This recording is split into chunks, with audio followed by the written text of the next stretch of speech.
You're watching Rise News Hour. The end of World War II will be commemorated across the world tomorrow on the 70th anniversary of VJ Day, when Japan surrendered to its allies. And as the world remembers this historic day, the contribution of some African countries to the war often seems to be forgotten. Nikki Omer reports. August 5th. 1945, celebrations on the streets of New York. World War II was officially over. Japan had surrendered to the Allied forces after Germany's surrender 3 months earlier. 375,000 men and women from African countries served with the Allies, taking part in campaigns in the Middle East, North Africa and East Africa, Italy and the Far East. Among them were 2 airmen from Sierra Leone. Pilot Officer Aid Hyde joined the RAF because he wanted to fly. He served as a flight navigator and was awarded the prestigious Distinguished Flying Cross at the end of the war.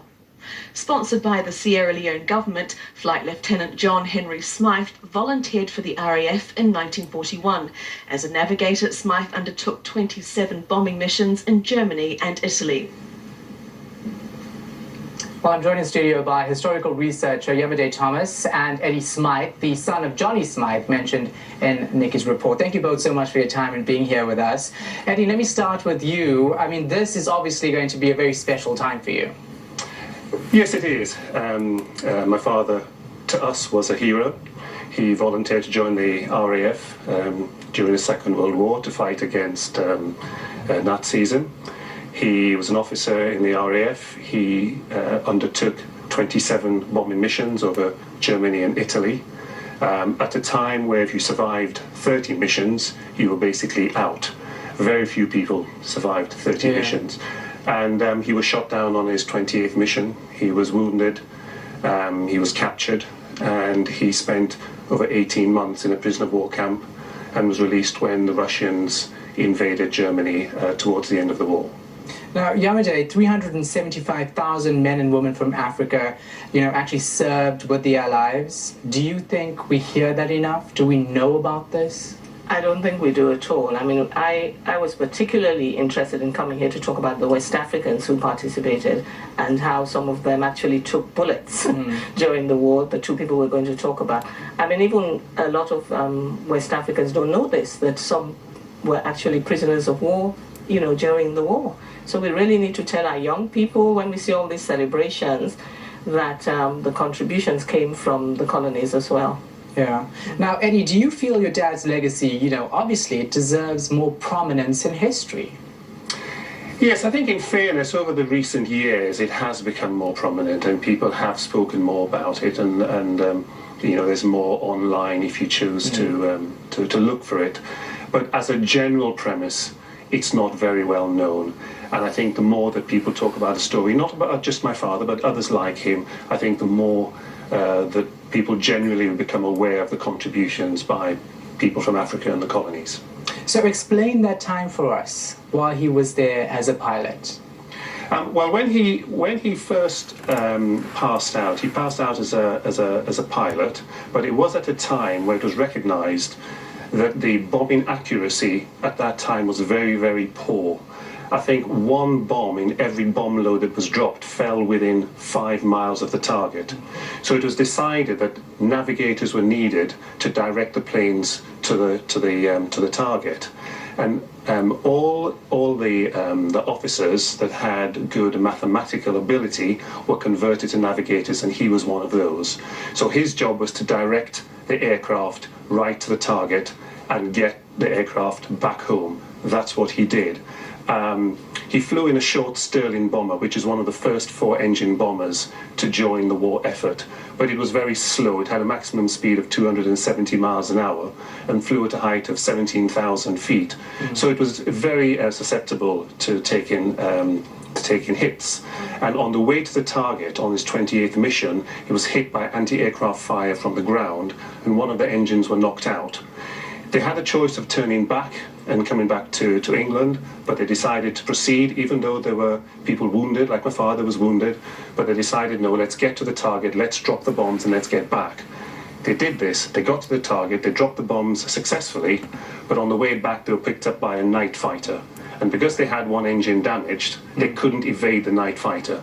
So this fighter circled them, shooting at them, and basically riddled the aircraft bullets, killing a couple of the crew, and the order was given to abandon the plane. So he jumped and parachuted. Yeah, it'll be very interesting to know just how, as a family, you were at home and how you coped knowing that your dad was there. Well, it's very interesting because as a child we were aware of what my father went through, but he never spoke about it. So although we knew the generality of what he did, he just refused to talk about the detail. So we didn't understand really what he went through and what he was put through at that time. It was only later on in his life that we managed to encourage him to talk about the war, about what he went through, how he fared when he was in a prisoner of war camp for 18 months, how he was treated when he was first captured by the Nazis, because of course they'd never seen a black person in an RAF uniform and thought this was a big joke. So we only got to understand all of that, and he was very brutally interrogated at that time. But it came later on in life when we were adults. As children, he never spoke about about what he went through. Now, Iyamide, you listen to these personal stories and accounts of what people went through. Would it be something that you would try to push for, maybe even at a school level, where kids hear these stories about specifically different countries who participated, what they went through? How do we go about trying to see that happen? Well, I think it could be possibly as part of Black History Month, because a lot of the schools actually do Black History Month programs. I mean, we've actually, an organization I belong to, have actually featured Johnny Smythe in a Black History Month event we did last year, and Eddy came and spoke about it, and we educated people about that. So that could be one way kids could get to know about it, because recently when they celebrated his centenary, one of the organizers said that he was sort of encouraged to join. He was an RAF person himself, and he said he was encouraged to join the RAF after reading about Johnny Smythe. So you see, this sort of thing could probably encourage young people that, look, we're good enough to try for these things. Yeah. You know, so that would be good. So, Eddy, let's just end on you and tell me, how would you use your father's story to encourage young people? Well, I think, as Iyamide says, it's taking the story out to different groups. I was approached by a teacher not so long ago who teaches at a school in London in an area that has high unemployment, etc.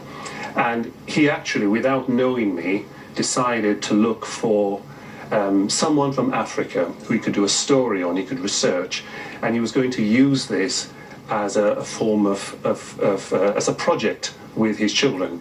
So a lot of the children in his class are from a mixed race and from African backgrounds, and he wanted to say to them, look, you know, you can achieve this sort of thing. Here's someone who came from West Africa, this is what he achieved, and he actually used that to demonstrate to the children. Now, he did this actually before he made contact with me, but it actually shows that you can put the story out at all sorts of levels, to all sorts of different types of people, and it will achieve the sort of things that Iyamide was just talking about. Yeah.